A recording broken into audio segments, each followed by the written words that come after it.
Absolutely. And I recently came across an example. You mentioned the biofertilizer. I've also heard of a company that is able to kind of, for banana farms, take the leaves from the banana tree and turn them into plates, bowls, different things like that. And I don't think people realize, but like in agriculture, there are so many opportunities to use byproduct and such, in more sustainable ways, to where, hey, it's not trash, it's not just going to go to compost, but it'll actually be used for something that can even be economically productive as well. No, we'll have to talk. I'm glad you mentioned that, because we're doing something similar with fiber. Okay. So there's also fiber that we can extract from the leaves, and we have a small startup on fiber. And then the more you try and extract as a byproduct, the more other sort of uses you find. Yeah. So when you take a leaf and you extract the fiber's maybe 3% of the leaf, but then you're left with this green gold, which now you can try and turn that into a product as well, an ingredient. So this is exactly how Del Monte is going. Well, that's good to hear. I'm excited. We'll have to talk after this off camera about the startup that you have on the fiber side and different things. I'm interested to dive into that later. But right now, I want to talk about your supply chain. Your supply chain is incredibly advanced. And how would I put it? Incredibly long, from the farm, not just from farm to table. There's so many other steps to it. So if you don't mind, take us through what your supply chain looks like here in Kenya, how it works. I'd be interested to know more on that. Okay. Like I mentioned before, we fully integrated company. So our supply chain, starts from the farm. There's a huge amount of procurement that is going into the start of that process. So we have the farm. You're procuring things to plant a pineapple. Let's use a pineapple for this example. I think it'd be interesting. So we have this farm. Once you've procured what you need, what's the next step? Okay, so the next step is getting that final product to the processing facility. That is in itself is a huge amount of logistics that's involved.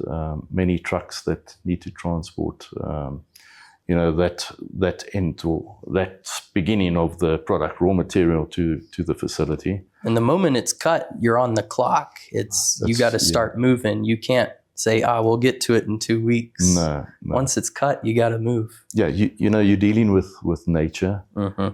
So when a pineapple is ready to get to the processing or to get sent overseas or packed, you need to act, and this is where we need to engage all our resources very quickly to harvest the fruit, get it to the cannery or get it to the pack house within 24 hours, and try to get it into a can. So so that it remains fresh, the product. Within 24 hours, that pineapple is in a can. That is the goal. That's right. Yeah. So the logistics side is extremely important in the supply chain, and then after that, from a sustainability point of view as well, we try as much as possible. I know circular economy is a buzzword nowadays, but it's something that we aspire to try and purchase our ingredients, raw materials, spares, packaging, locally, as much as we can, and to a certain extent, the biofertilizer facility is a way to reduce importation of fertilizers as well. So when we talk supply chain, it's a very advanced supply chain, from having a very big procurement department, both locally and centralized in our corporate offices, and then experts in various fields, production. I mentioned logistics as well. Trucks getting the product to the port of Mombasa. So Del Monte is really an orchestra, and you're the conductor.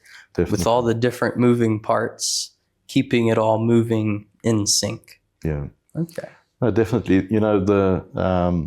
One of the big sort of stress levels in my position is that you oversee the farming, the processing, the procurement, the logistics, and there's never one moment where at least one of these sections are not very busy, and things do go wrong in any part of the process, and you need to deal with that and solve any issues. Interesting. Now, earlier you mentioned that this is Del Monte's 60th year here in Kenya.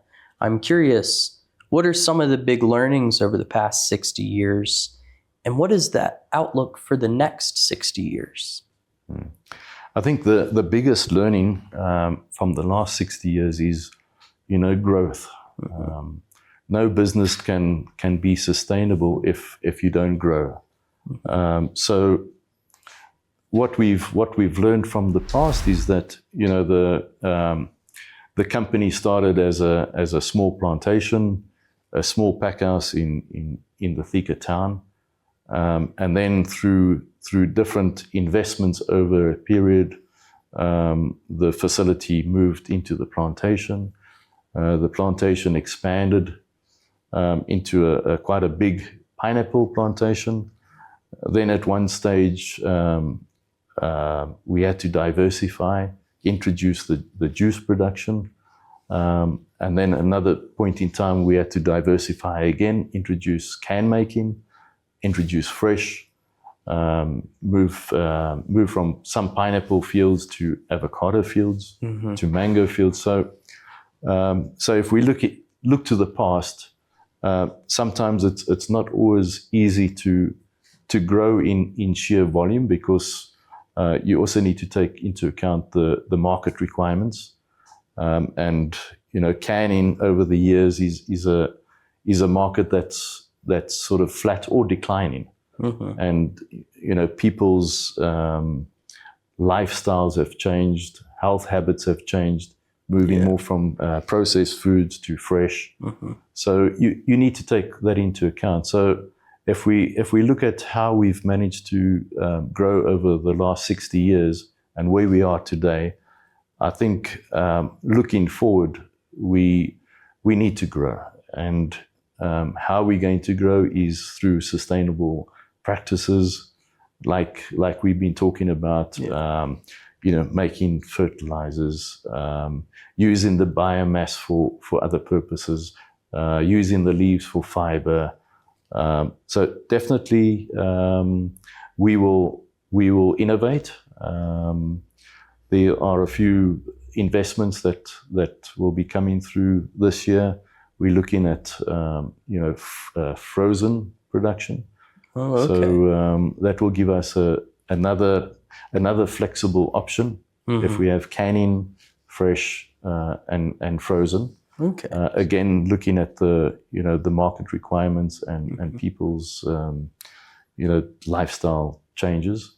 So the future, we need to look at how can we be sustainable, how can we grow, how can we diversify, and I think very importantly, from a social point of view, how can we contribute to not just the economy, but the socio-economic conditions of the stakeholders that are within our areas, like our internal communities, our external communities as well. Okay.